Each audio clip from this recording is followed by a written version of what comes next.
Hello guys, welcome to our YouTube channel. ఈ మంత్రం వేశావే 2 parts video చూసిన తర్వాత ఈ వీడియో చూడండి. ఈ మంత్రం వేశావే పార్ట్ 3.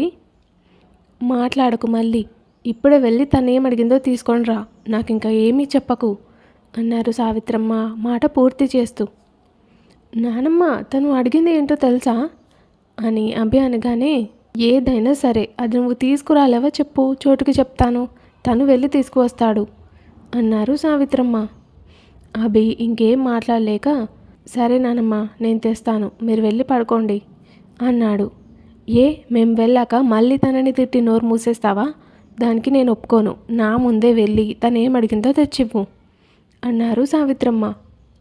అరే రే, అలా అయితే మనం బుక్ అయిపోతామే అని మనసులో అనుకొని, అమ్మమ్మ పర్లేదు అమ్మమ్మ, మీరు వెళ్ళండి, అభి తెస్తారులే, అభి చాలా మంచోడు కదా, మీ మాట అస్సలు కాదండు, ఎంత కష్టమైనా సరే మీరు చెప్తే ఇష్టంగా చేసిస్తాడు కదా అభి అంది అభి వైపు చూస్తూ.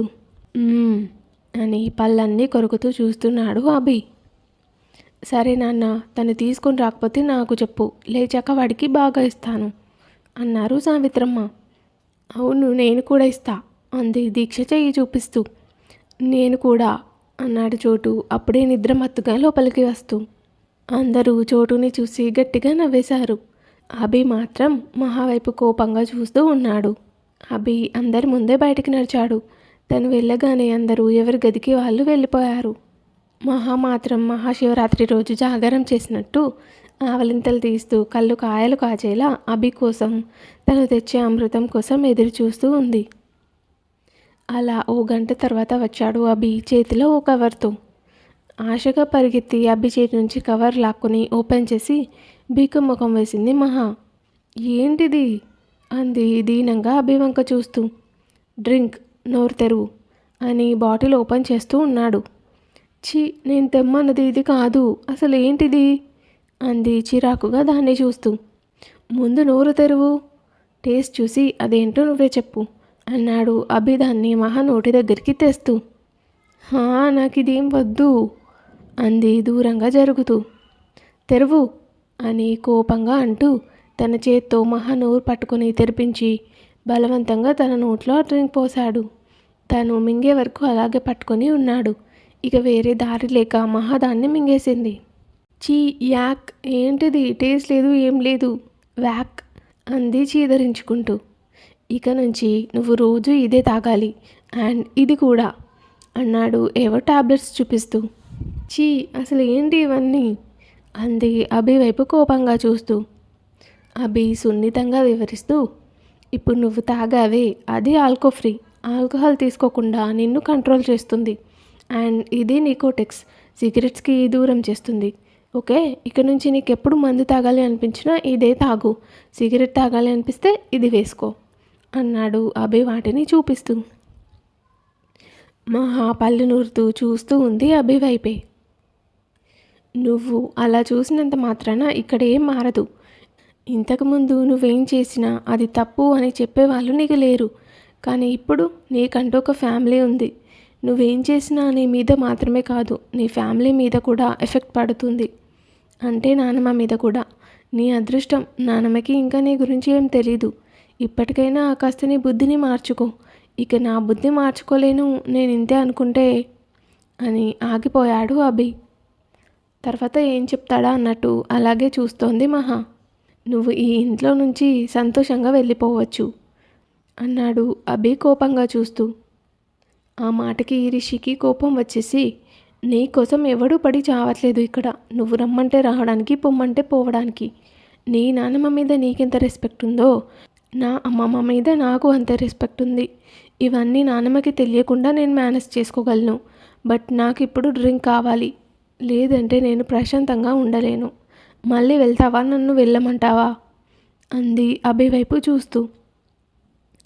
ఇంత చెప్పినా నీకు ఇంచు కూడా అర్థం కాలేదా? మళ్ళీ వెళ్తావా, నేను వెళ్ళాలా అంటావు అన్నాడు అభి కోపంగా. నీతో నాకు కుదిరేలా లేదు, కానీ నేను వెళ్తున్నా. అసలు నీకెందుకు చెప్తున్నా, నేను చెప్పకుండా వెళ్ళాల్సింది అనుకుంటూ 2 అడుగులు ముందుకు వేసింది. అంతే, అభి తన చెయ్యి పట్టుకొని గట్టిగా లాగి మళ్ళీ చెంపచెల్లు అనిపించాడు. ఇందాక కొట్టిన దానికి డబల్ సౌండ్ వచ్చింది.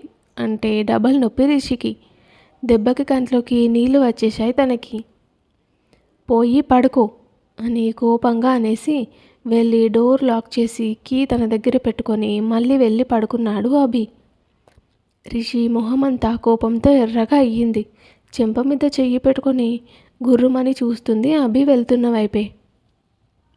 చాలాసేపు చూసిన అభి నుంచి ఏ రియాక్షన్ లేకపోవడంతో మొహం మార్చుకొని అభిని తిట్టుకుంటూ వెళ్ళి బెడ్ మీద కూర్చుంది. ఇప్పుడు ఏం చేద్దాం అని గోళ్ళు కొరుక్కుంటూ దీర్ఘంగా చించుతూ ఉంది. పోనీ జంప్ అయితే మళ్ళీ ఎవడు తీసుకొస్తాడు, చోటుగాన్ని లేపుదామా అని ఆలోచిస్తూ ఉండగానే కిటికీ వైపు సౌండ్ వచ్చి అటు చూసింది. చోటు చెయ్యి చాచి పిలుస్తున్నాడు మహాని. మహా లేచి పరుగున వెళ్ళి, చోటు వచ్చావారా, ఇప్పుడే పిలుద్దాం అనుకుంటున్నా అని తను చెప్తూ ఉండగానే తను బాటిల్ తీసి మహా చేతిలో పెట్టాడు. అబ్బా థ్యాంక్స్ రా చోటుగా, దీనికోసమే వెయిటింగ్. నువ్వెలా తెచ్చావురా? అభితేడని నువ్వు ముందే ఎక్స్పెక్ట్ చేసావా ఏంట్రా అంది మహా. నాకు తెలుసు అక్క, నీ మీద ఎంత ప్రేమ ఉన్నా బావ ఎలాగూ తీసుకురాడని నేను ముందే ఊహించా. అమ్మమ్మకి ఇష్టం లేని పని నువ్వు చేస్తావేమో కానీ బావ అస్సలు చేయడే అన్నాడు చోటు. అంటే ఏంట్రా, నేను అమ్మమ్మకి ఇష్టం లేని పనులు చేస్తున్నాను అనా అంది కోపంగా చూస్తూ. మరి అంతే కదా అక్క, నువ్వు ఇలా తాగుతున్నట్టు అమ్మమ్మకి తెలియదు కదా, బావని తాగనివ్వదు. అలాంటిది నువ్వు తాగుతున్నావని తెలిస్తే ఎలా తాగనిస్తుంది అక్క? అందుకే కదా ఇలా దొంగచాటుగా తేవడం అన్నాడు చోటు. చోటు మాటలు విన్నాక ఒక్కసారిగా డల్ అయ్యింది మహా. సరే అక్క, నాకు ఫుల్ నిద్ర వస్తుంది, నేను వెళ్తున్నా అని వెళ్ళిపోయాడు చోటు. చోటు వెళ్ళాక మహా ఆలోచనలో పడింది. ఆ బాటిల్ ముందు పెట్టుకొని తాగాలా వద్దా అని ఆలోచిస్తూ ఉంది. అప్పుడే చిన్నగా కదిలాడు అభి. వెంటనే బాటిల్ తీసి పిల్లో కింద దాచి పడుకున్నట్టు కళ్ళు మూసుకుంది మహా. అభి లేచి వాటర్ తాగినట్టు చేసి ఓ కంట మహాని చూసి తను పడుకుంది అని నిర్ధారించుకున్నాక అప్పుడు మళ్ళీ వెళ్ళి పడుకున్నాడు. అభి పడుకోగానే లేచి చూసింది అభి వైపు. తను ఇంకా కదులుతూ కనిపించాడు. ఇప్పుడు అయితే ఖచ్చితంగా కనిపెట్టేస్తాడు. తను లేని టైం చూసుకొని పని కానించాలి. సో ఈ రోజుకి నో బేబీ, మిస్ యూ అనుకొని మెల్లిగా లేచి పక్కనే ఉన్న డ్రెస్సింగ్ టేబుల్ కింది డెస్క్లో పెట్టింది ఆ బాటిల్ని. సౌండ్ రాకుండా మళ్ళీ గప్చుప్గా వచ్చి పడుకుంది. మహా ఎక్కడ బయటికి వెళ్తుందో అని అభికి నిద్ర పట్టక ఓ కంట తనని కనిపెడుతూనే ఉన్నాడు తెల్లవారే వరకు. ఇంకా ఉంది. Thank you for watching guys. Story కనుక మీకు నచ్చినట్లయితే మన ఛానల్ని సబ్స్క్రైబ్ చేసుకొని బెల్ ఐకాన్ని ఆన్లో పెట్టుకోండి. అలాగే స్టోరీని లైక్ చేసి షేర్ చేసి కామెంట్ చేయడం మర్చిపోకండి.